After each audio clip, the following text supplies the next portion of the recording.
আসসালামু আলাইকুম নেতা সাহেব, কি অবস্থা? ওয়ালাইকুম সালাম।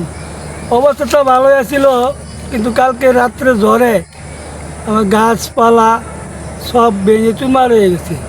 তো যাই হোক, সবই আল্লাহর ইচ্ছা, আল্লাহ দিব, আল্লাহ নিব, এতে কোনো মন খারাপ করুন যাবে না। শুনলাম নাকি যে সব কিছু ভাঙ্গেলছে আপনার বাড়ির। সব কিছু ভেঙেছে, গাছপালা সব ভেঙে চুরমার হয়ে গেছে। কেন আল্লাহ নিলে আল্লাহ লাগে তো আর পাল্লা ধরুন যেত না। না, আল্লাহ নিছে, আবার আল্লাহ দিব, সবই আল্লাহর মহান আল্লাহ তাআলা। কাঁঠাল গাছ, আম গাছ, জাম গাছ সব ভাঙছে। সব ভাঙছে। এই যে কাঁঠাল গাছ ভাঙ্গা এটা ভাঙছে, এরা ভাঙছে, আবার এই যে এই সাইড ভাঙছে, চারো সাইডে।